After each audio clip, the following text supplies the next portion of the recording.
morning. Rinig niyo po. What? Makaka-ratio lang. Marami na agad ngayon. Good morning lang. Nag-isa lang ha.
Ayan, good morning to everyone. Welcome to OSHC webinar series episode 3 with the topic Scaffolding Safety. Ayan, before we formally begin, let us pray and feel the presence of the Lord.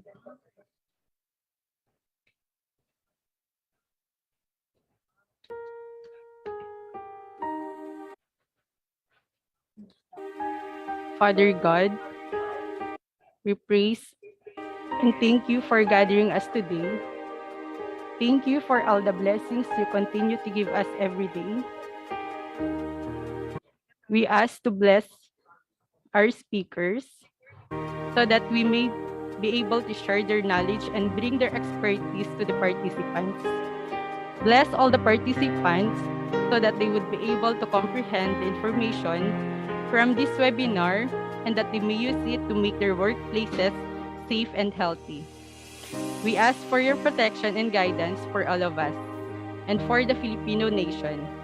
This we ask in the mighty name of your Son, Jesus Christ. Amen. Let us all stand for the singing of the Philippine National Anthem.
At this point in time, may we listen to Mr. German D. Esser, Division Chief of the Training and Public Information Division, for his opening remarks. Good morning, sir. Good morning, everyone. On behalf of our Executive Director, Engineer Noel C. Binag, I would like to thank you for being with us today. Director Binag sends his most sincere apologies for not being with us today because he was asked to join Secretary Silvestre Bello Duterte in the ILO convention in Geneva, Switzerland. He instructed me to read his prepared message, and so I quote, "Good morning and welcome to the OSHC webinar series. Sorry. We at the OSHC are very grateful for your unceasing support to the OSHA advocacy. Online public information campaigns, and today's webinar And then your microphone will be muted by default. And there will be an allotted time for question and answer. Clarifications and questions will be entertained during the open forum. Please send your questions via the Zoom chat box. And for those watching via Facebook Live, please type your questions via the comment section. Certificates and a copy of the presentation will be sent via email to those who will accomplish the evaluation form at the end of the session. And then this will also serve as your attendance. Okay. These are the frequently asked questions on this webinar. Is the webinar is free? So yes po, libre po yung ating webinar. And then there will be an electronic certificate or our e-cert. Yes po, binibigay po yun once na na-accomplish po natin yung evaluation form.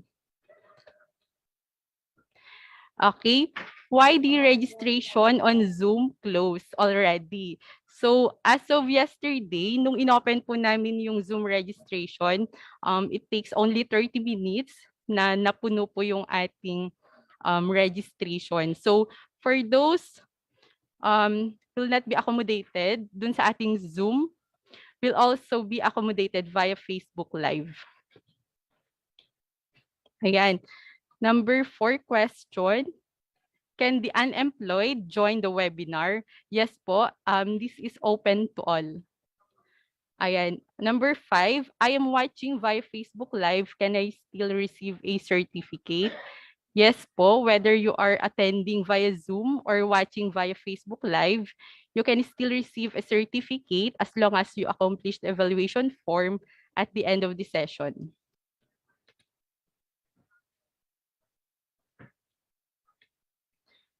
Next question po, is there a deadline for the submission of the evaluation form? Yes po, yung deadline po natin is until 2 p.m. po today. Ayan, will be given a copy of the presentation. Yes po, the copy of the presentation will be sent together with your e-certificate. Ayan, that's all po.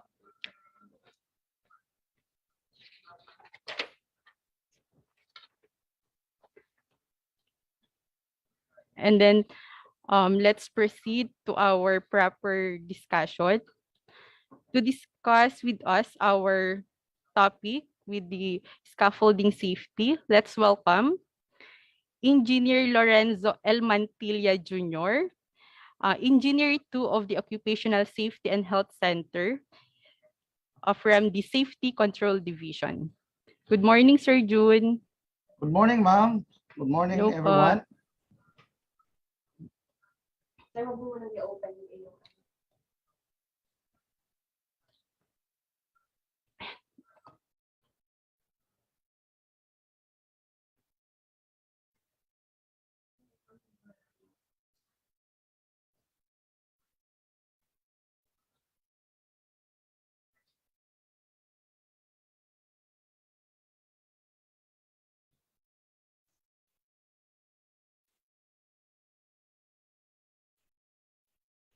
Again, good morning. Good morning po, sir. Yes, this is OSHC webinar series on our program, Kamustahan. I am tasked this morning to discuss about scaffold safety. So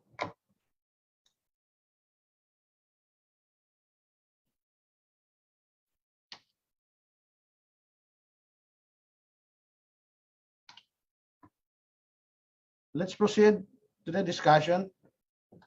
Our topic outline is number 1, types of scaffold. Number 2, hazards of the use of supported scaffold. And number 3 is safety requirements common to supported scaffolds.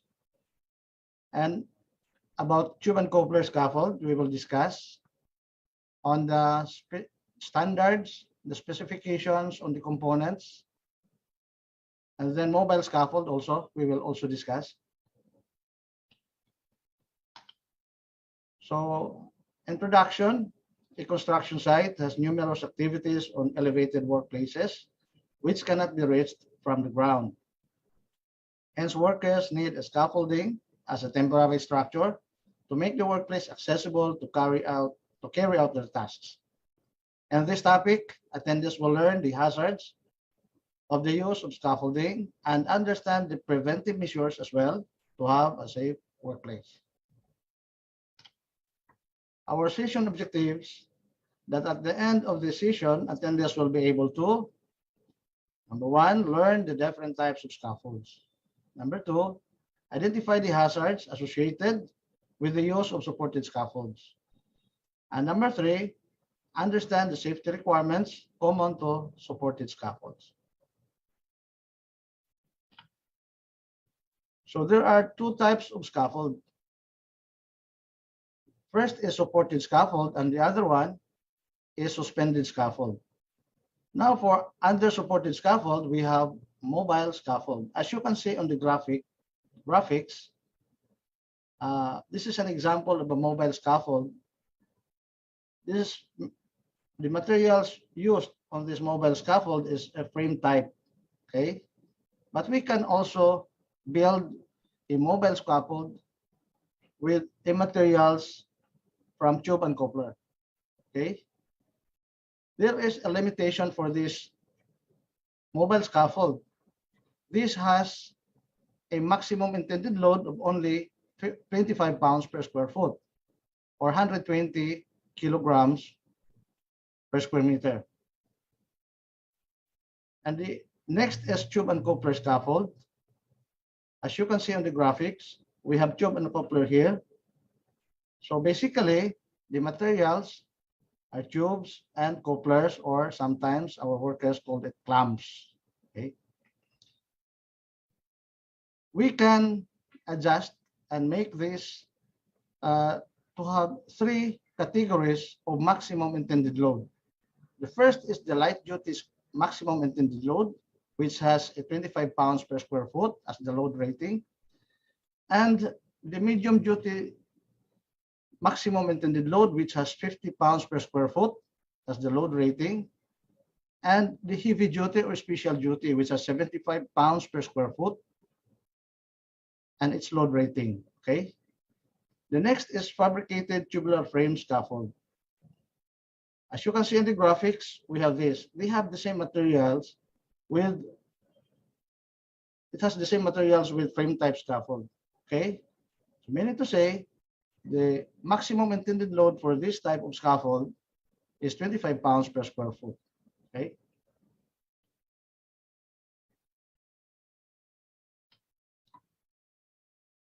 So another type of supported scaffold is timber scaffold. In our standard, we can still use the timber scaffold. However, there is a limitation. Timber scaffold can be erected only up to the height of 6 meters. Above 6 meters, steel scaffold shall be used, okay? The materials, the size of the materials is a good lumber, 2 inches by 4 inches at least, okay? And then, next is bamboo scaffold. Still, we can use, and it is permitted to erect as bamboo scaffold by now. But later on, maybe once the revised OSHC standard will be rolled out, maybe next year or maybe this year, this bamboo scaffold is not found in our standard, okay? So still there is a limitation up to 6 meters in height. Above 6 meters, you must use steel scaffold materials. Next one is modular system scaffold. As you can see in the graphics, we have this ring lock type. There are several types of modular system scaffold. Okay.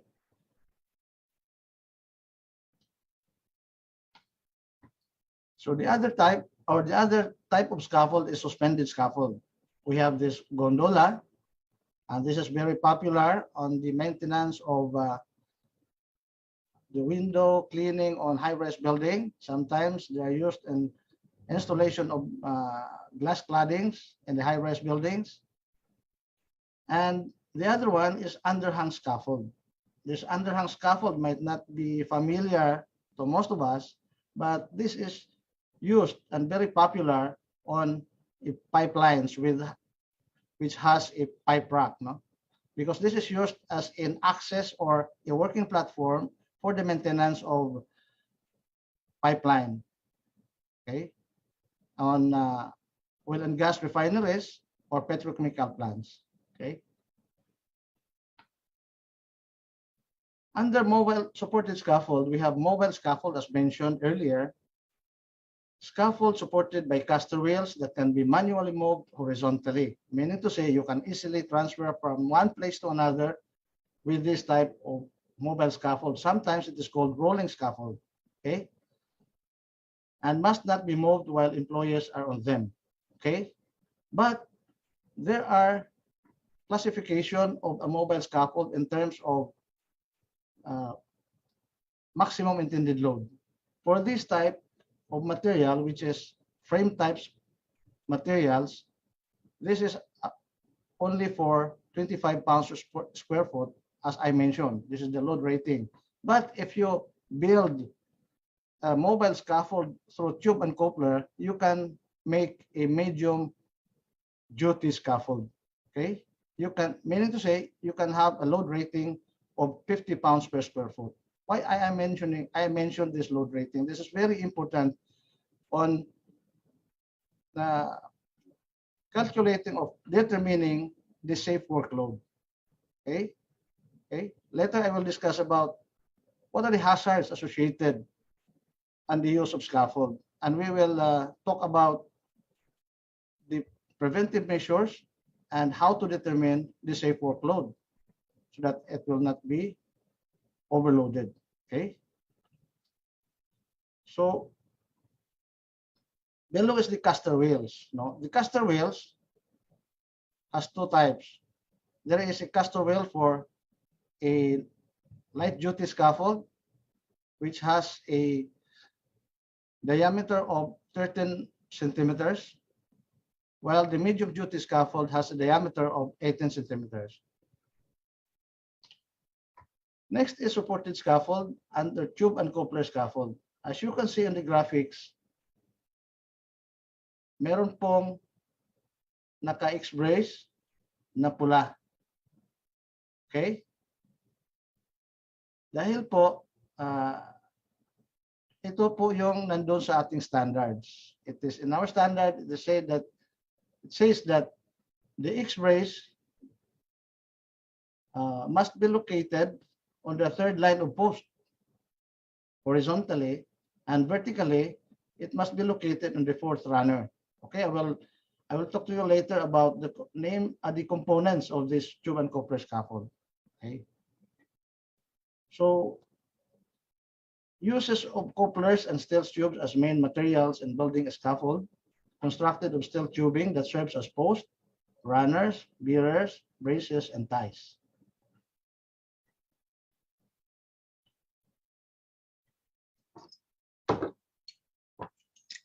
As you see this is what we call double coupler or fixed coupler, okay? This is used for connecting horizontal and vertical component, okay? Meaning to say the post and the bearer or the runner, okay? The other one, as you can see in the graphics, this is the swivel coupler. This is used for connecting the braces, okay? Next is fabricated tubular frame scaffold. As I mentioned earlier, for a fabricated tubular frame scaffold, the maximum intended load is only 25 pounds per square foot. Okay. It consists of platforms supported of fabricated end frames with integral posts, horizontal bearers, and intermediate members. Okay. As there is an access. Actually, some workers use these intermediate members as an access. It's not an access actually. Okay. Modular system scaffold consists of posts with fixed connection points that accepts runners, bearers, and braces that can be interconnected at predetermined levels. Okay. Earlier, there was a graphics. There are several types of modular system scaffold. There is a ring lock type, there is a cap lock, etc. Okay. So we will talk about hazards associated of using the supported scaffold. So we will talk about major hazards only. Okay. Actually, there are so many hazards associated in using supported scaffold. So the first major hazard is elevated workplace. A person or a worker to perform the tasks assigned to him or her must work on an elevated workplace using the scaffold. Either the scaffold is used as a working platform or as an access. Okay? So he is at risk, no? Na pwede siyang mahulog. No? So next is fall of materials and objects from height. Ito yung kapag ka hindi tama yung mga engineering controls doon sa ating working platform, mahulog yung materials or tools, matatamaan yung tao or workers on foot below the scaffold platform. And the next is collapse of scaffold. Okay? Maaring mangyari yung collapse of scaffold if some engineering control or part of the scaffold na nagkaroon ng pagkakamali o kaya kulang. For example, hindi nalagyan ng mud seals or timber seals. Okay? And then, next is overloading of platform. Ito yung sinasabi ko na yung binabanggit kong data kanina, which is the maximum intended load for light duty, which is 25 pounds per square foot, 50 pounds for medium duty, and for heavy duty or special duty is 75 pounds per square foot. Ito po yung gagamitin natin to determine the safe workload, and then later on, meron tayong sinasabi sa ating standard that the factor of safety is 4 times the maximum intended load. Okay? I will, through this methodology, I will explain to you kung paano natin ma-determine yung safe workload and ma-meet natin yung sinasabi sa ating standard that the factor of safety is 4 times the maximum intended load. Okay? Next, major hazard if a worker or a person is working in close proximity to energized power lines. No? Okay? Mayroong posibilidad na magkaroon siya ng aksidente. No? Anong aksidente? Maaring ma-kuryente, electrocution, or masunog. Dahil mayroong tinatawag na power arc. Ano po? Okay. So, we will discuss about safety requirements common to supported scaffolds. No? Kanina, binanggit natin yung may posibilidad na mahulog. To prevent the risk na mahulog ang worker, is we have to provide guardrail system. So, ang ating standard on guardrail system, top rail, yung height ng top rail is between 91 to 100 centimeters. No? Then mid rails in between the platform and the top rail, yung height niya.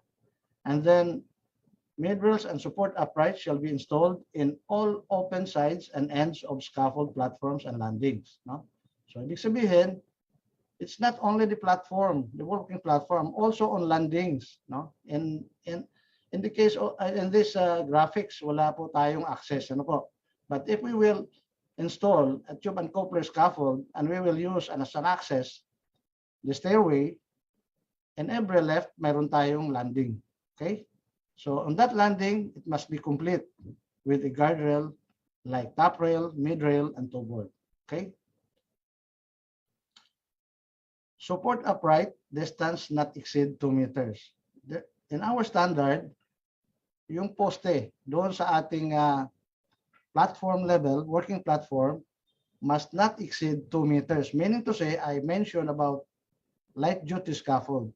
So when we talk of light duty scaffold through a tube and coupler, for a light duty, the distance of the post for the width, yung lapad niya is 4 feet or 1.2 meters. And then itong haba niya, bali 1 bay is 3 meters. So, or 10 feet. Meaning to say, hindi na siya nag-conform sa ating standard na sinasabi that the maximum distance, horizontal distance between support uprights or post must not exceed 2 meters. You have to install in between the 3 meters distance one falls upright. Okay? Able to withstand a force at least 1 kilograms applied in any horizontal or downward direction. Okay? Meaning to say, hindi dapat maluwag, dapat tightened, no? Ang ating paglalagay. Okay? Ng support upright or falls upright.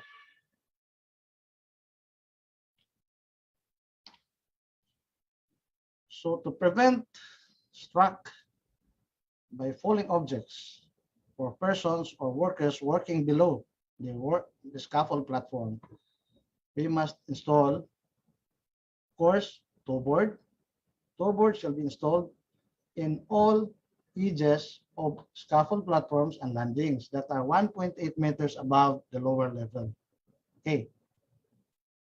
Next is barricading the area at the ground level. Dapat i-barricade natin. It's not a soft barricade, I suggest. It must be a hard barricade. Okay? And then install safety nets on the working platform level. And then post or install caution signs. And then use tool lanyard or tool kits. Next is foundation. To prevent collapse of scaffold, we need to have to place underneath of the scaffold base plate a mud seals or timber seals. Okay, so footing shall be sound, rigid, and capable of carrying twice the maximum intended load without settling or displacement. Okay, and then concrete blocks, barrels, or boxes shall not be used to support the scaffold. Okay, so kapag ka mayroong unstable soil condition, hindi po ba? Kapag ka wala tayong mud seal or timber seals, sometimes in British standards sinasabi to soil board. Okay? So pwede siyang mag-settle or bumaon sa lupa at dahilan parang magkaroon ng collapse. Okay? Next is base plates and screw jack. No? Anong gamit ng screw jack or base jack? Screw jack or base jack is to compensate the variation of the ground level. Kapag ka-install natin yung scaffold sa ground, hindi lahat pantay yung lupa, except it is a concrete pavement. No? So we need base jack or screw jack. This is to adjust kasi ang kailangan natin dapat level yung ating horizontal component, which is the runner and the B-rail. So we have to adjust. Then lalagyan natin ng tinatawag na spirit level upang matiyak na yun ay horizontally level. Okay? Must not be adjusted more than 2/3 of the length of threaded section. So dapat hindi ma-adjust yung more than the 2/3, meaning to say if the length of this screw, this threaded section is 3 feet, meaning to say 2 feet, yun lang po ang ma-expose. Okay? And then post must be pitched on steel base plates. As you can see in the graphics, we have a base plates, no? Meaning to say, mas malaki ang inner diameter ng iyong poste kaysa maliit na tubo na ito na naka-attach sa base plate. Okay? So next, to prevent overloading, the capacity ng ating scaffolding, titingnan natin. Okay? So, scaffold shall be capable of supporting at least 4 times the maximum intended load. Ito na yung sinasabi ko kanina. And the categories are light duty, medium duty, and heavy duty. Okay? So, this is the factor of safety. Okay? Itong 4 times the maximum intended load. And the scaffold shall not be loaded in excess of its load rating. As you can see in the graphics, this is a tube and coupler. This is a modular system scaffold. And we can also build on this configuration, itong structural, itong configuration ito, even the tube and coupler. Okay? So, paano natin how to determine the safe workload? Di ba? Pinag-usapan natin kanina, gagamitin natin yung data na 25 pounds per square foot for the light duty. Okay. I'll give you an example. Even this is the methodology na ating ginagawa, but I will try to explain to you kung paano natin ma-determine yung safe workload. Although, in the standard, sinasabi doon na more than 6 meters in height, dapat may structural engineer na nagde-design sa ating scaffold. But what about 6 meters and below? Okay? So, sa mga safety officer, dapat marunong tayo on how to determine the safe workload, and we will use the factor of safety. Okay? So, on a 25 pounds per square foot, as I mentioned, that is the load rating for a light duty scaffold. And as I mentioned, the distance of the post for a light duty scaffold, tube and coupler is 4 feet by 10 feet. And we will bring that dimension to the platform level. Ito ba? Kapag i-multiply mo, you have to find, makuha mo yung area sa platform, okay? Working platform. If you multiply 4 feet by 10 feet, that is 40 square feet. And then you have this load rating or maximum intended load of 25 pounds per square foot. Are you following? You have to multiply it. Ano ang product? It's 1,000 pounds. Okay? So, that's the maximum intended load or the safe workload is WL. But the factor of safety is 4 times the maximum intended load. You have to divide it, that 1,000 pounds, so divided by 4, that will be 250 pounds. We will convert it into kilograms kasi yung unit na ginagamit natin is metric. Ano po? So, I think more than 100. I think, if I'm not mistaken, 113 or 115 kilograms. So, how many persons to be loaded or to be placed on the platform? So, kasi ito light duty, hindi po pwede lalagyan natin ng materials. Tools, pwede natin ilalagay, but materials are not allowed, no? Doon sa light duty scaffold. So, ilang tao? Kung mayroon tayong 115 kilograms, for example, 113. So, maximum of 2 persons, no? Lang ang ilalagay natin. Kasi body-body system din po yung pag nagtatrabaho ginagamit yung scaffolding. Okay? Scaffold shall not be loaded in excess of its load rating. Okay? So next is clearance.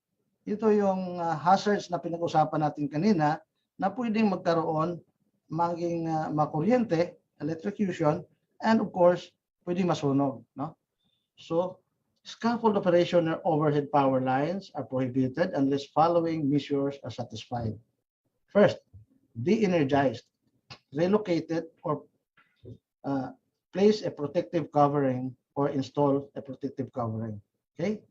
And then met the clearances required between scaffold location against energized power lines. So mayroong clearance, mayroong distances, minimum distance, no, to prevent accident na sinasabi ko na kanina. Okay?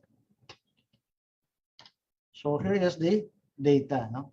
So for insulated voltage, insulated lines, the voltage less than 300 volts. Please take note, this is insulated. The minimum distance must be 3 feet. This is a minimum distance. And therefore 300 volts to 50,000 volts or 50 kilovolts, the minimum distance from the scaffold to the energized power line is 10 feet or 3.1 meters. More than 50,000 or 50 kilovolts, 10 feet plus 1 centimeter for each kilovolt over 50. So yun ang computation natin, no? Upang ma-meet natin yung distances, no, required to prevent electrocution or burn. Okay. Next, for uninsulated lines, voltage is less than 50 kilovolts or 50,000 volts. The distance is at least 10 feet or 3.1 meters. For more than 50,000 volts or 50 kilovolts, the distance must be 10 feet plus 1 centimeter for each kilovolt over 50 kilovolts. Okay. So next is stability. Okay. Post and frame shall be erected and maintained vertically clamped and diagonally braced to prevent swaying and displacement. So when you talk of sinasabing vertically clamped, gagamitin natin itong spirit level. Okay? Okay? And then it must be horizontally level. Okay? And then ties shall be connected to buildings by joining a tie tube to at least 2 posts or 2 runners. Well, kanina pinakita ko sa inyo yung couplers, no? I mentioned that for tube and coupler scaffold, this coupler, we call this fixed or double coupler. This is used for connecting horizontal and vertical component of tube and coupler scaffold. And the safe workload for this is 1,400 pounds. Okay, while the swivel coupler has a safe workload of 1,190 pounds. Okay.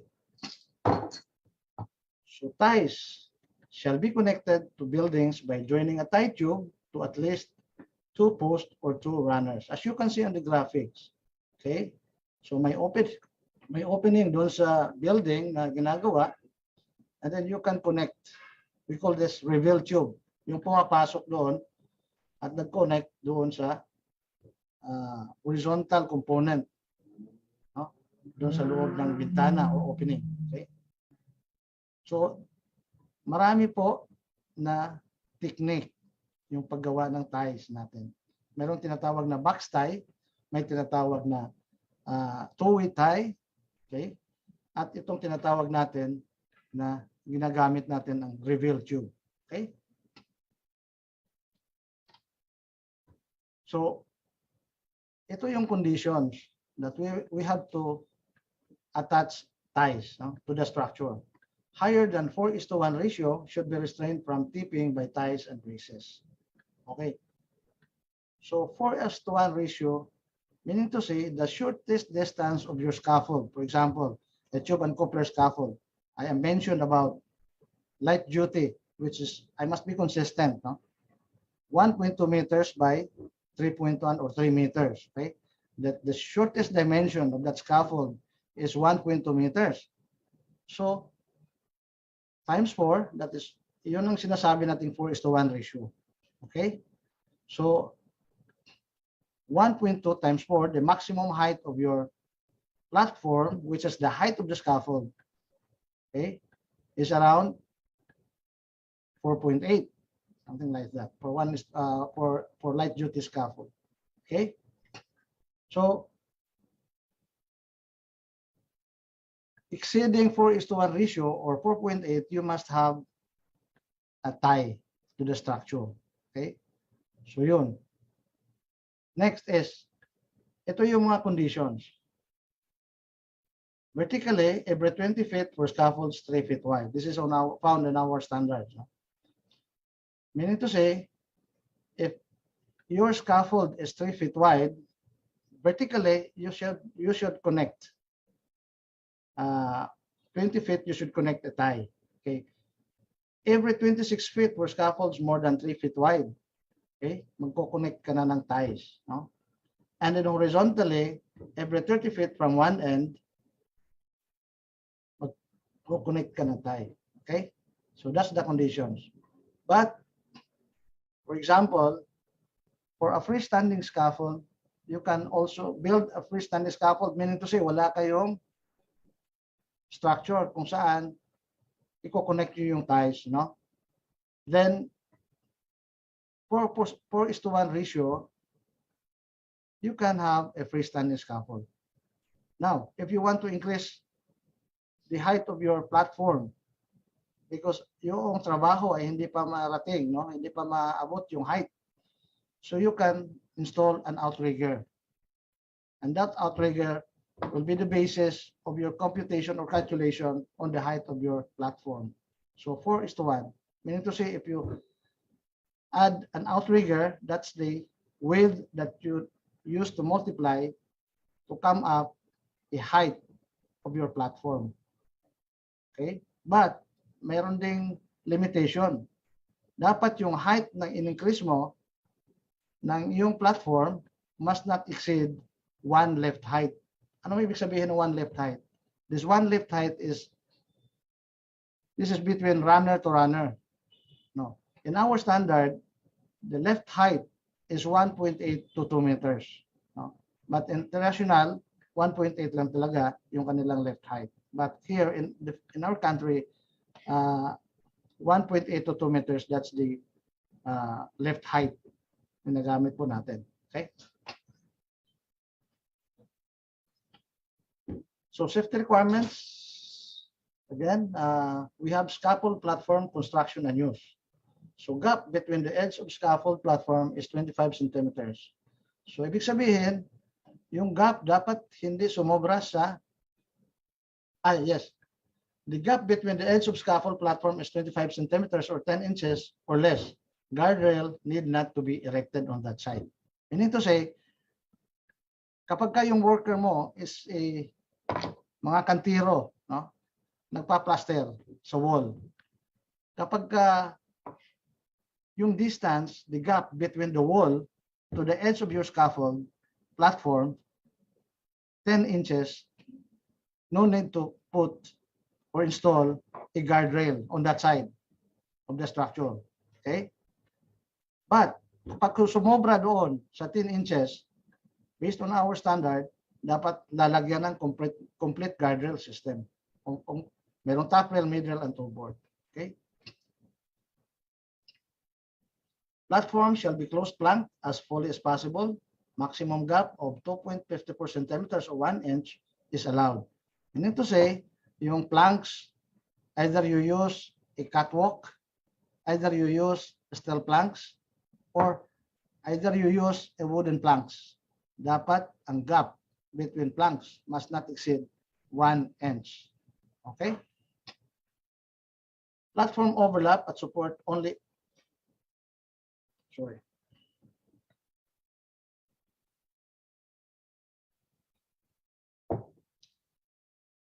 Platform overlap at support only. Overlap length must greater than 30 or equal to 30 centimeters or 12 inches. And then deflection or sag must be less than or equal to 1/60 of span. Meaning to say, yung span between posts. Okay? So entry and exit. Maximum travel distance of platform to the nearest exit must not exceed 15 meters. This is based on industry-based practices. Ito po yung sa industry, no? dapat mayroong access or egress in every 15 meters. Okay? Minimum clear headroom above scaffold platforms and landings must be 1.8 meters or 6 feet. And then climbing of scaffold braces, runners, etc. is prohibited except for scaffolder during scaffold erection, alteration, and dismantling. Okay? Maliwanag po, no? Slope standard, ito na yun, no? For stairways is between 30 to 50 degrees based from the horizontal. It is based on industry-based practices. Okay? 50 degree or 30 to 50 degree lang yung stairway. As you can see in the graphics, ito yung mga stairway, no? Parang hagdan, no? So yung hagdan niya dapat hindi lalagpas sa 30 to 50 degrees. And of course, mayroong landings, no? And of course, you have to install the handrails. The height of the top rail is between 86 centimeters to 94 centimeters or 34 inches to 37 inches. And the landings, ito yung specification sa landing. Landings must have a complete guardrail, minimum dimension of 22 inches or 56 centimeters wide, yung lapad niya, and then 30 inches or 76 centimeters on the direction of travel. Okay, that's the minimum dimension of landing. Okay, so next is tagging of scaffold. So kapag ka okay lahat, based on our inspection, meron tayong checklist with inspection items ay talagang nandun lahat. No? Nakita natin, is safe naman, so we have to install a green tag. No? So tag system shall be in place to provide information to the user on completeness of scaffold or any hazard specific to the scaffold that user may be warned about. So tag system includes holder, green, ready for use, yellow, special requirements for safe use are required, and red, unsafe for use. Okay? So validity ng scaffold tag. Validity of the installed inspection tag or green tag, most common duration or validity period is 1 week. No, it depends on the company. There are companies na internationally, meron silang 2 weeks ng validity. But I prefer 1 week lang. No? So meaning to say, may thorough inspection before we install the scuff tag or green tag, for example, and then after 1 week, mayroon na namang thorough inspection. Okay. But all records of the inspection shall be available on site and made available to proper authority upon request. But if you inspect the scaffold, anong meron dapat tayo? Meron dapat tayong tinatawag na scaffold inspection checklist na napapaloob yung tamang inspection items. Okay? So frequency of scaffold inspection. Kailan ba dapat inspeksyonin or based on our standard, section 14.10.07, paragraph 2, inspection should be carried out daily and every shift. So iba yung sinasabi natin na yung validity na 1 week, we must inspect the scaffold daily or every shift. If you have 2 shifts a day, then you have to inspection bago nyo payagan na gumamit yung mga workers sa scaffold na yan, dapat may inspection every shift. Okay? So if you have 2 shifts a day, then you have to inspect twice a day. Okay? Inspection shall be carried out daily and every shift. All site fabricated conventional supported scaffolds exceeding 6 meters in height or a working load of 150 kilograms per square meter shall be evaluated, tested, and approved by a qualified person. So lesson summary, we have classifications. We mentioned about classification of scaffolds. There are two types of scaffold. There is a tube, there is a supported scaffold and suspended scaffold. And then types of supported scaffold, we mentioned tube and coupler, mobile scaffold.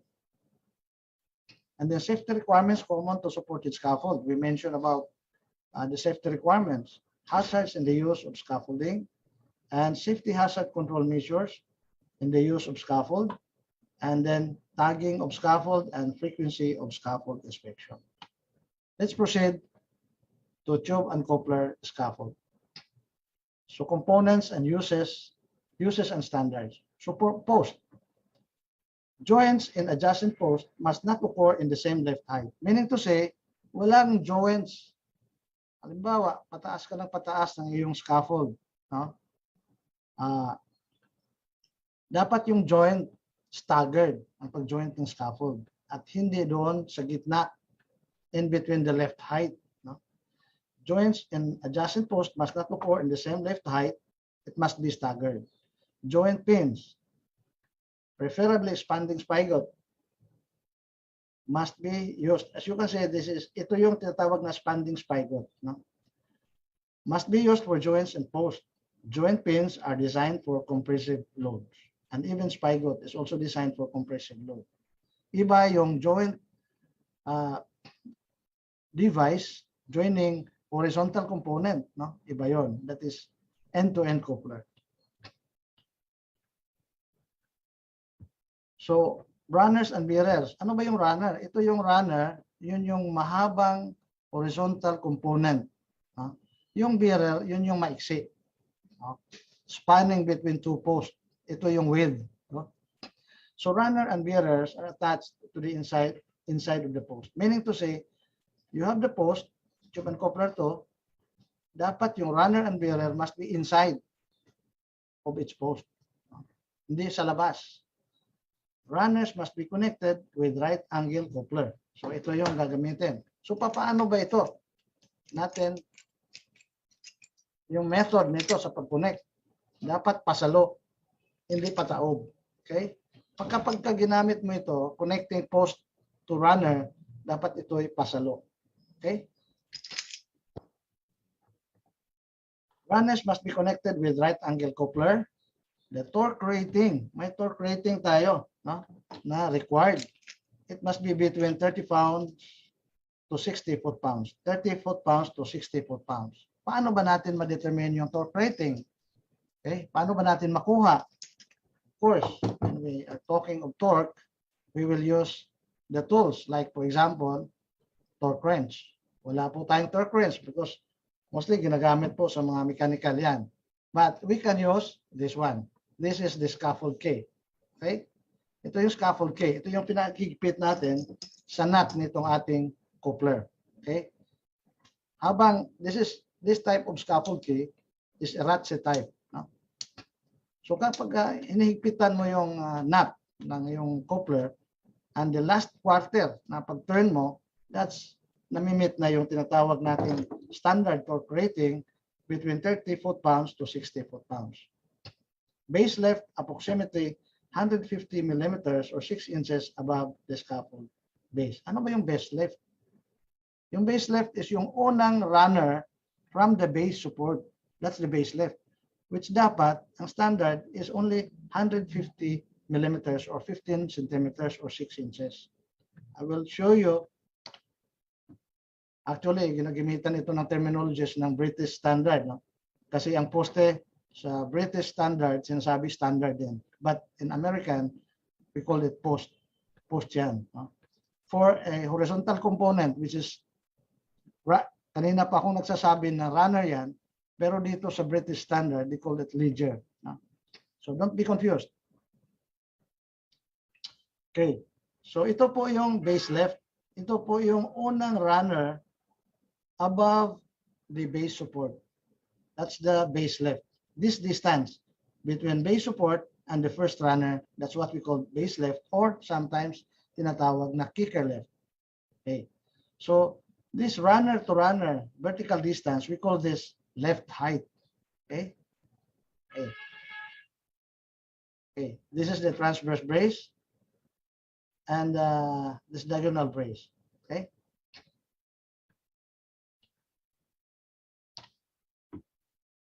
So vertical bracing for tube and coupler scaffold, transverse or zigzag bracing. No?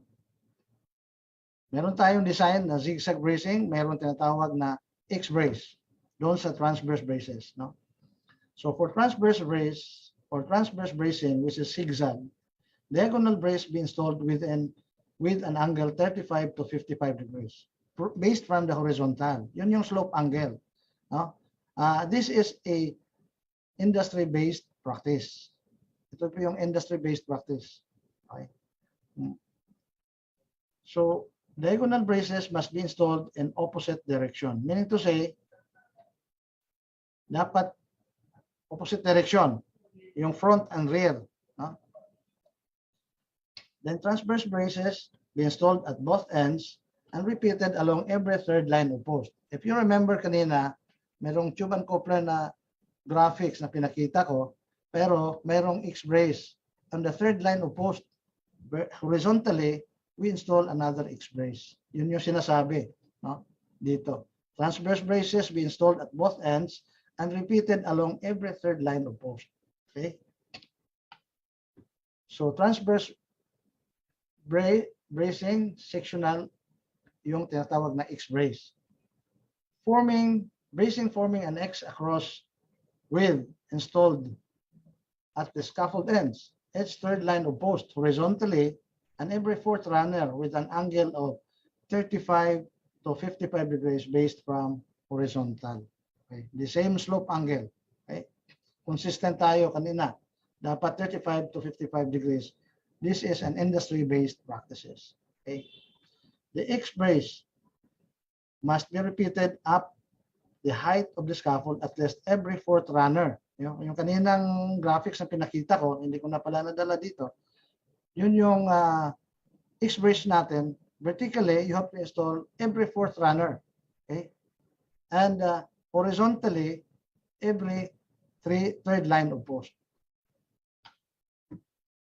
So longitudinal bracing for scaffold whose length is greater than its height. So meaning to say, the length of the scaffold is greater than the height. So the diagonal brace must be installed from the base of the first end post diagonally upward between an angle same 35 to 55 degrees to the extreme top of the scaffold. Please take note that the condition is the scaffold, the length is greater than its height. Okay? Diagonal bracing must be repeated along the length of its every post. Meaning to say, kanina, sa transverse brace, every third line of post. But now, when we install a diagonal brace or the longitudinal brace, or sometimes they call it facade brace, every fifth post, kapag pahaba yung iyong scaffolding. And then, longitudinal bracing must be installed in opposite direction along the front and the rear lines of post. Meaning to say, kagaya kanina, it should be in opposite direction.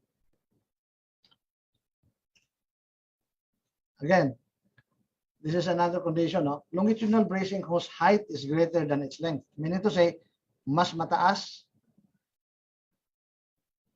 yung length niya or yung height niya kaysa width or sa length. Okay? So, first diagonal brace must be installed at the base of the first end post upward at an angle still 35 to 55 degrees. No? So, ang ating longitudinal brace must be installed at the base of first end post. Actually, not on the base.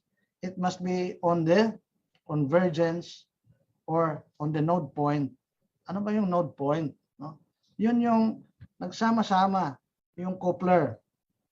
Halimbawa, connecting the post to runner and the post to bearer. And then you will now install a diagonal brace. Meron pong specification dyan. Meron tayong standard. In our standard, dapat hindi lalagpas sa 6 inches or 15 centimeters from the node point. What is this node point? Ito yung convergence of couplers. Kumbaga parang ito yung point wherein the couplers connecting bearers and post and runners and post. Yun yung node point. At yung ating swivel coupler, which is used to connect the braces, this one,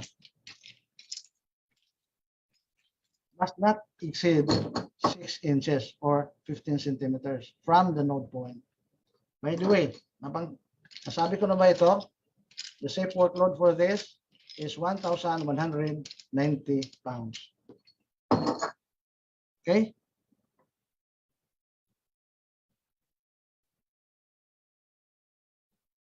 These longitudinal braces must be installed along the front and rear lines of post. Okay?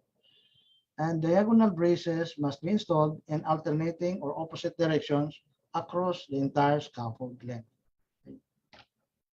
So for mobile scaffold, ito na yung sinasabi ko that we can construct or build a mobile scaffold through tube and coupler. Okay?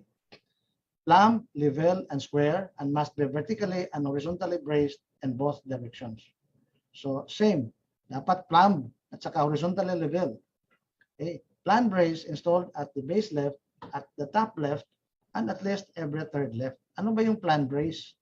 Ito po yung spanning corner to corner. You can imagine, you can visualize, no, yung ating mobile scaffold na, for example, tube and coupler. Corner to corner, yun yung tinatawag na, yung horizontal bracing na yan, yun ang tinatawag na plumb brace. Okay.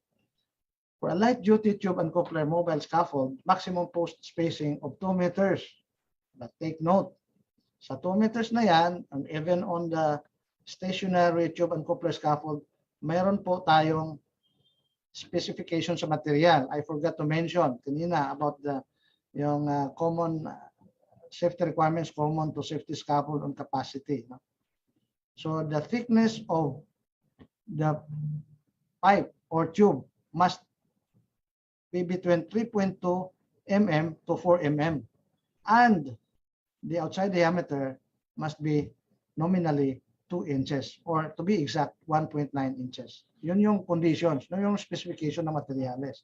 So you come up a load rating of 25 pounds per square foot, 50 pounds per square foot. For heavy duty, iba na po yung diameter. Sa heavy duty, iba yung diameter na post, mas malaki. Around 2.5 nominal diameter, outside diameter of the tube. Okay? So, balik tayo dito. For a light duty scaffold, maximum tube and coupler mobile scaffold, maximum post spacing of 2 meters. Dapat na-meet natin yung specification ng materials, at least 3.2 to 4 mm thick, and the outside diameter is 48.3 or 1.9 inches. A GI pipe, preferably seamless. There are two types, no? Yung pipe, mayroong seamless, mayroong welded. Okay. So, 2 equally spaced board bearers at the platform. And then, meaning to say, between the bearer, you must have to install another board bearer in between, no? In between. And then, for a light duty scaffold, I mentioned earlier, the diameter of the caster wheel must be 13 centimeters. That's for light duty scaffold. For medium duty, as I mentioned, we can build a medium duty and a light duty. Now, for a tube and coupler material. Now, we will build, this is the data, no? Itong medium duty tube and coupler mobile scaffold, maximum post spacing is 1.5 meters in both directions. Ito say square siya, no? And then 3.2 millimeters thick of the tube or the pipe, and then 48.3 millimeters outside diameter of this GI pipe. Okay, seamless preferably. So mobile scaffold internal ladder dapat hinged over of the access hole. Meaning to say nasa loob, yun yung access, no? Mas preferred yun. External ladder, if used, must be installed in the narrow side. Meaning to say, if you have a rectangular, no, scaffold, the width is the narrow side, then doon mo ilalagay yung iyong external access, no, ladder. Okay? And then provide step-through opening in the guardrail system with drop bar at the top rail. So mayroong drop bar, no, on the step-through opening. Okay. And then medium duty scaffold must have a heavy duty steel caster wheels of not less than 10 centimeters in diameter. Okay. Wala po tayong heavy duty dito sa tube and coupler materials na mobile scaffold. Okay. So mobile scaffolds, the uppermost platform height shall not exceed 3 times the minimum base dimension. Meaning to say, 3:1. Unlike kanina, pwede tayo mag 4:1. But here, for a mobile scaffold, up to 3 lang. Ako. So if 1.5 meters times 3, yun yung pinaka-maximum height of your platform, working platform. Okay? That is industry-based practices. But nakalagay din yata sa ating standard na pwedeng 4 times. No? But industry, yun lang sinishare ko sa inyo kasi this is the industry-based practices. Okay? Caster wheels must be fitted with positive wheel lock to prevent movement. As you can see in the graphics, this is the caster wheels. No? And then tower scaffold uppermost platform height must not exceed 4 times the shortest base dimension. Ito naman, tower scaffold to. If you can imagine, tower scaffold, wala po siyang caster wheel. No? Tower scaffold yan. The same as yung pinakita ko kanina na tube and coupler scaffold up to 4:1 ratio. Okay? So, mobile scaffold. Kasi mayroong dalawang, ano yon, yung mobile scaffold. During the construction, mayroong dalawang specific standards. No?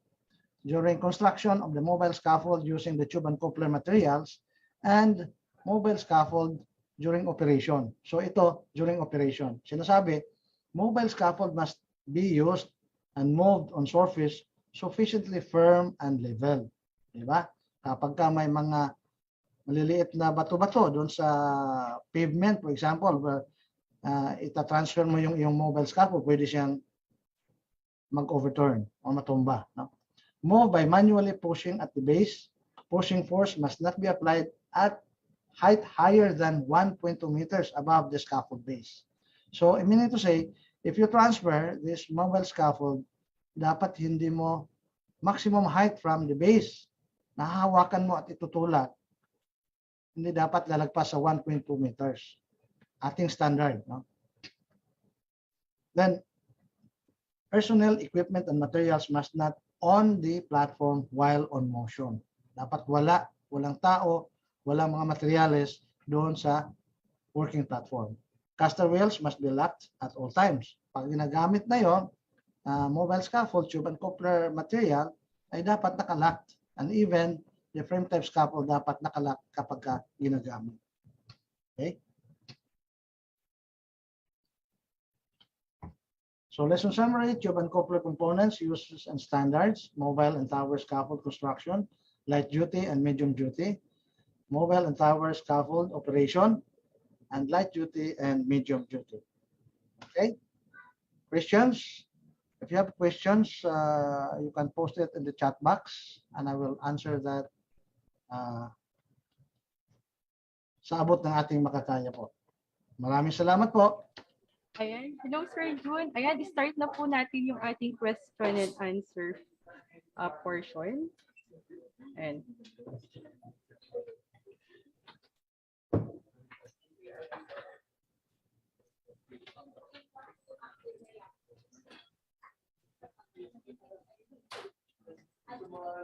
okay, yung first question po dito, sir.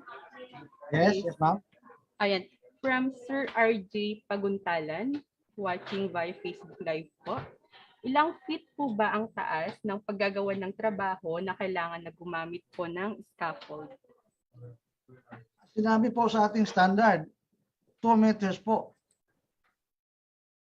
Mula doon sa base, mula doon sa ground, dapat mayroon na tayong scaffold platform. 2 meters. Pero sa industry, sa international, 1.8 meters na require yun. Pero in our standard, is 2 meters. At least meron na tayong platform or scaffold. Okay, sir. Thank you po. Related question din po, sir. Ilan po ang minimum height level na need po ng lifeline at body harness for the workers on the scaffold? This is from Miss Michelle Chua, watching via Facebook Live din po, sir. Sorry, please come again, ma'am. Ano po yung tanong? Okay po, sir. Ano po ang minimum height level na need po ng lifeline at body harness from the workers on the scaffold? Lifeline. Apo, sir. Actually, international standard or industry-based practice, the lifeline, especially horizontal lifeline, no, dapat above shoulder. Pero hindi ka po pwede na magkabit ka ng lifeline na sumababa pa. In our standard, ginagamit po yung lifeline doon sa 10 meters vertical height. Doon pa tayong compulsory na po ang paggamit ng PFAS or personal fall arrest system. So you can work even without a PFAS or personal fall arrest system basta nasa lower pa ng 10 meters. As you can see, you can doon sa DO 128 natin. So it is not required to use a PFAS or personal fall arrest system lower than 10 meters, but good practice dito sa atin kasi ginagamit na habang mababa pa sa 10 meters height. Pero ang required talaga, dapat yung complete guardrail. Required yan talaga, even sa 2 meters height. Ayan, okay na po, sir. Thank you po. Okay. Another question po from Sir MJ Ralph Samson Celerio. Sir, tama po ba na 10 feet ang required distance from your power lines? Depende po sa voltahe, di po ba? Pinakita natin sa matrix kanina, it depends on the voltage. Kasi yung voltahe, siya yung kumbaga sa pressure, no? So, mayroon tinatawag na kung kumbaga hindi natin ma-meet yung distance or clearance from the scaffold to the energized power lines, maaari po tayong magkaroon ng aksidente like sunog. Bakit po? Bakit po nagkaroon ng sunog na malayo lang naman? Hindi naman nila nahawakan yung energized power lines. This is what we call, na-mention ko na kanina, power arc, no? Kapag mayroong tinatawag ng power arc, ang dahilan nito ay mayroong ionized air in the environment plus the vaporized conductive material sa magkaroon tayo ng power arc. And that's why napaka-importante meet natin yung distance or clearance. Depende yon sa voltahe. Hindi yon na kahit mataas na around sa mga high tension wires, hindi po pwede yung sinasabi natin 10 feet lang. Okay, sir. Thank you again. Another question po from Sir Poklat Notar. In regards of all types and kinds of scaffolds, how can we meet the 25 pounds per square foot based on knowing the quality of materials? And Yes. how can we sige sir, may follow-up question din po. And how can we determine the quality of it on any standards of materials to meet the 25 pounds per square foot? As I mentioned kanina, mayroon tayong material specification, di ba? Dapat yung thickness ng tubo ay between 3.2 to 4 mm, no? Ang thickness niya. And the nominal size or nominal diameter is 2 inches or to be specific 1.9 inches or around 48.3 millimeters. Yun dapat nating unang-una i-consider na mayroon tayong tinatawag na yung ma-meet natin yung tinatawag na load rating for light duty.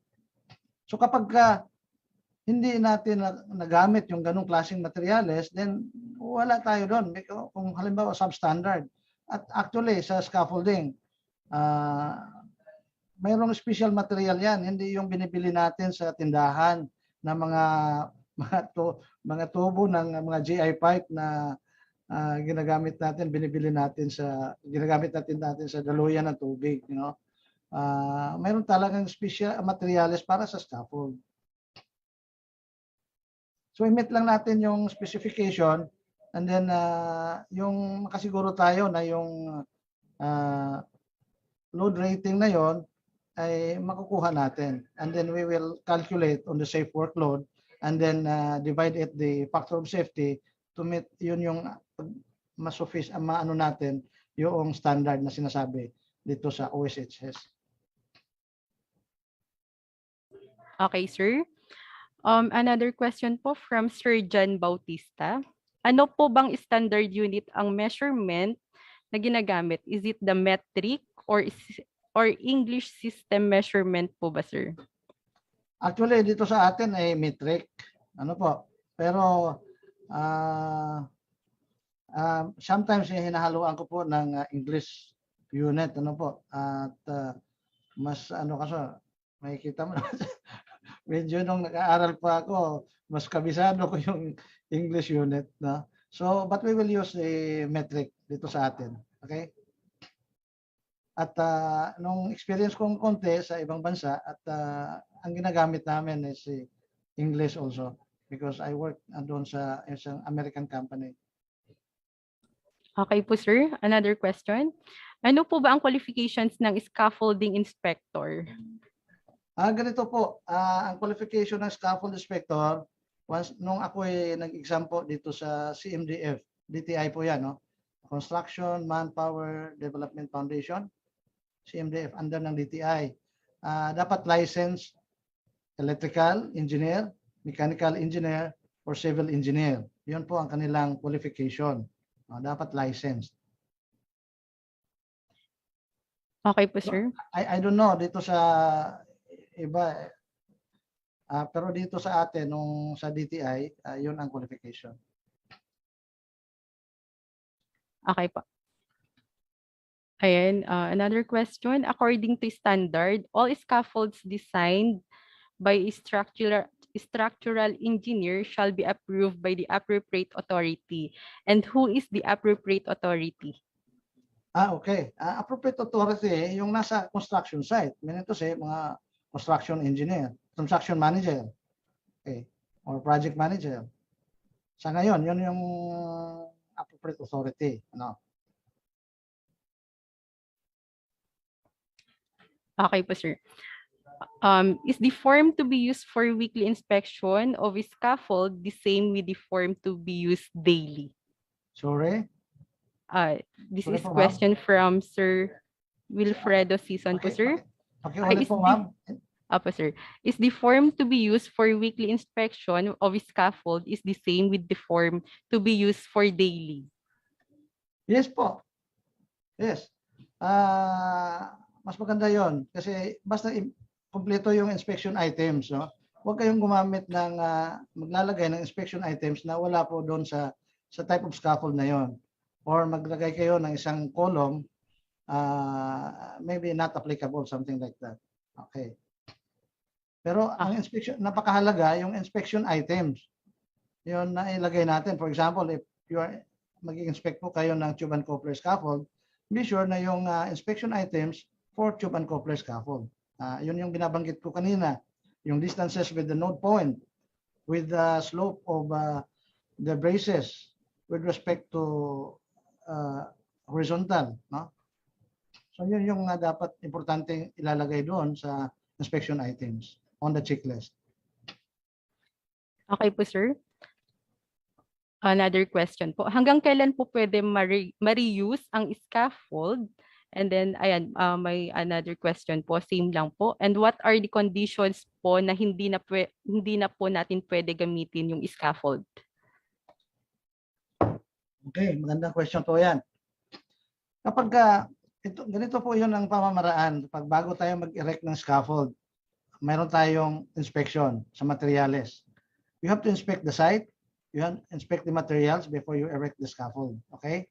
So kapag mayroon ng crack or matama na doon sa mga tubo, ay hindi mo na dapat gamitin yun. No? May even dent, hindi na dapat gamitin. Or even yung tubo, ang the way na pinuputol through welding or through cutting through oxyacetylene, hindi po pwedeng gamitin yun. Hindi po pwedeng katingin natin yung tubo through oxyacetylene because it changes the microstructure of the metal. Once it changes the microstructure from ductile becoming a brittle. So wala na pong kumbaga yung hindi na po pwede gamitin yan, no? Then of course yung mga may tama, even dent, no, hindi na pwede gamitin siya. May corrosion or may kalawang, hindi na po pwede gamitin. So depende po 'yon sa maintenance ng yung mga gamit. Okay? At may sinasabi din in addition doon sa ating standard, kapag ka yung scaffold ay nakatayo for 4 months, dapat i-knock down or i-dismantle na yun, no? Should not exceed 4 months na nakatayo siya. At depende din yan sa location ng iyong scaffold. For example, kung malapit ka sa dagat, di ba? Yung alat ng hangin, no? Pwedeng magkaroon ng kalawang yung ating mga materials, no? Even that is a zinc coated GI po yan. I mean, tinubog siya ng zinc, nagiging GI. Galvanized iron siya, pero matatablan pa rin yan ng kalawang kung may portion na hindi na maganda yung coat niya. So you have to check, thoroughly inspect before natin itatayo yung scaffolding. Ayan, okay po sir. Okay. Another question po. Malaki po ba ang kaibahan ng quality ng seamless at welded seamless pipe? Actually, ang seamless, maganda talaga. Siyempre, kumbaga sa manufacturing, buo siya, no? At saka, kumbaga parang binubutasan siya. Yun namang welded, pwede natin gamitin. Kaya lang sabi ko, preferably seamless. Ang welded, as long as you meet the specification, ASTM A500, if I'm not mistaken. ASTM, American Standard Testing Materials, A500. Kapag ka na-meet yan, lahat ng mga requisitos, requirements doon sa ASTM A500, pwede natin gamitin yung welded tube or pipe as a post or any component, no? Doon sa tube and coupler scaffold. Okay po sir. Another question po. When do we need to approve structural design for scaffold and what dimension or height is required? Above 6 meters po, kailangan na natin yung structural engineer, no? Siya mag-design. Pero yun yung sinasabi ko, kaya ay na-share ko yung how to determine the safe workload or getting the factor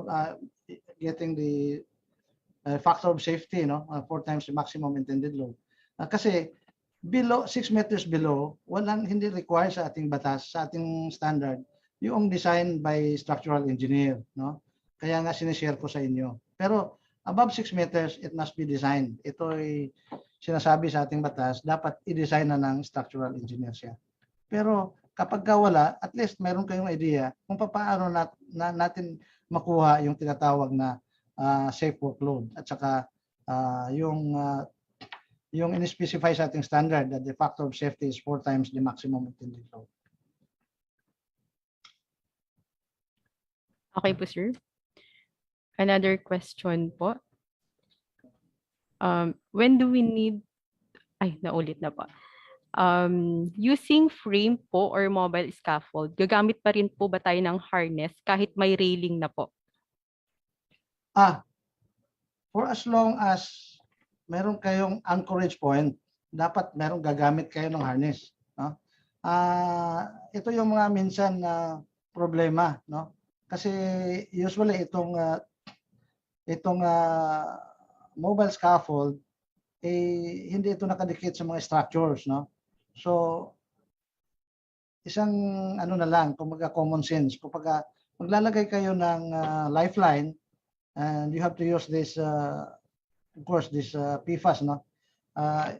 Pwede tayo mag-install. Meron akong experience na doon sa pinagtatrabahoan ko at yung even yung mga concrete yung barriers, parang kaya dito sa atin ng mga concrete barriers. Kapag na-meet natin yung required na tensile strength or strength ng anchorage point, pwede natin gamitin. Okay? Pero gagamit talaga tayo. Sa sinabi ko na kanina, below sa ating standard 10 meters below, hindi kailangan na maggamit tayo ng PFAS. Pero magandang practice sa atin dahil kahit nasa mababa pa tayo sa 10 meters, gumagamit na tayo ng personal fall arrest system. Wala namang problema dyan. Ang nandiyan nakalagay sa ating standard, yun yung nakalagay dyan, that's the minimum requirement, kumbaga. Pero kung mas nag-observe tayo ng safety sa ating mga workers, dapat mas maganda yung nasa mababa pa ng 10 meters. Gagamit na tayo ng personal fall arrest system. Kaya lang, sa sinasabi mong yung mobile scaffold, of course, gagamitin natin yung mga technique, no? Kung paano tayo makapagkabit ng lifeline even without hindi may lapit sa mga structure. Yun yung sinishare ko na meron akong na-experience, no, sa aking pagtatrabaho sa ibang bansa, ginagamitan ng concrete barrier, something like that, no? Parang ganun. Pero yung weight naman ng concrete, alam naman ng mga engineer yon na in a 1 cubic meter, may corresponding number of kilos yon. More than 1 ton yon, if I'm not mistaken. Yung bigat nun. Okay. For 2 tons pa nga yata. For 1 cubic meter concrete. Okay po, sir. Another question. Meron po bang need i-comply sa DOLE, permits, or any certification whenever there are works that needs scaffold? Sorry, ma'am? Meron po bang need i-comply sa DOLE, permits, or any certification whenever there are works that needs scaffold? Actually, ano na yan, yung safety policy or company safety procedure na yan, ano? Actually, dapat meron tayong work permit procedure bago tayo gumamit ng, kasi napaka-peligro po itong scaffolding. Ano po? Meron dapat na tayong full protection plan, di ba? Meron tayong procedure, no? Safe work permit, no? Dapat meron tayong yan. Pero actually, hindi na yata, hindi ko sigurado pero hindi na require ng DOLE yan. Pero sa atin lang, sa company, no? Dapat meron tayong ganong klase work permit procedure pag gumamit tayo ng scaffolding. Okay po, sir. Another question po. Is there a best type of scaffolding to be used in 3 to 5-story residential? And what do you think is the number one reason why scaffolding is collapsed on the construction? Okay. Sa 3 to 5 stories na residential or commercial building, wala pong inaano niyan, sa akin, pwede yung tube and coupler. Actually, you can erect a scaffold. Kumbaga, halimbawa, nasa 5th floor ka na. No? At napakataas. Kung ang trabaho mo ay nasa 5th floor, then nasa labas ng building na yan. No? Finishing work, for example, you can erect a scaffold. Yung tinatawag na outrigger. No? Doon mismo sa 5th floor. Doon mismo. Kumbaga, doon lang sa area na yan, sa portion na yan ng building, doon kayo ang mga workers magtatrabaho, pwede tayo magtayo and still categorized as or classified as supported scaffold yun. No? May tinatawag tayo sa construction na cantilever scaffold. At yun ay tinatawag talaga technically as outrigger scaffold. No? So pwede tayo magtayo doon. Pero kung may mga trabaho kayo from first floor or ground floor up to the 5th floor, then pwede kayo magtayo mula doon sa ground floor. Okay? And I will recommend itong tube and coupler because sa mention ko na kanina, pwede tayong magkaroon ng maximum intended load na medium duty and heavy duty. No? So yun. And then if you're not based on experience, kapag hindi kayo sigurado sa tinatawag natin na tibay, yung tinatawag natin na torque rating, no? Kumbaga, kasi we can in a tube and coupler scaffold or even frame scaffold, we can build a multi-working level. Meaning to say, pwede ka sa light duty scaffold kasi pwede kang magtayo up to 3 level na platform. No? Ibig sabihin, may magtatrabaho doon sa mga level na yan. Pero limited in height yun.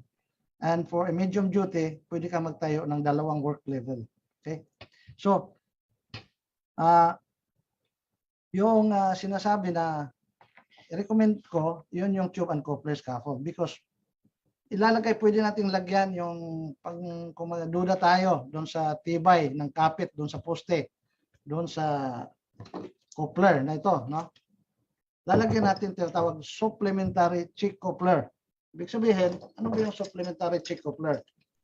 This is our coupler, no? Sa poste, nakita nyo? Dito sa ilalim, ito yung kumakapit sa poste. Ito yung sa runner or bearer. Ito yung kumakapit sa poste. Lalagyan pa natin ng another supplementary cheek coupler. Oh.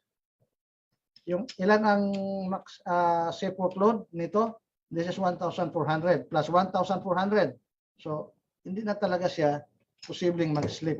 Kung duda tayo, no? Pwede yan, yung tinatawag natin na supplementary cheek coupler. O kaya I recommend itong tube and coupler scaffold na mas maganda to compared to frame type scaffold. Actually, itong frame type scaffold sa ibang bansa hindi na ginagamit ito eh. Especially in the planta. Hindi na ginagamit. Talagang either modular system or tube and coupler. Okay, thank you po, sir. Another question po. Pwede po bang mag-erect po ng scaffold ang workers na walang scaffold erection and C2 certificate? Pero under naman po ng supervision po ng scaffolder foreman na may NC2 certificate.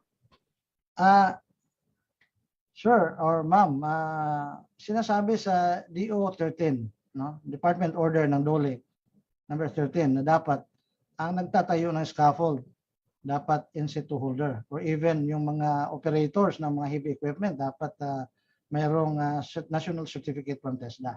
So hindi allowed na isa sa mga member doon sa team na nagtatayo ng scaffold ay walang NC2. Hindi pwede yun.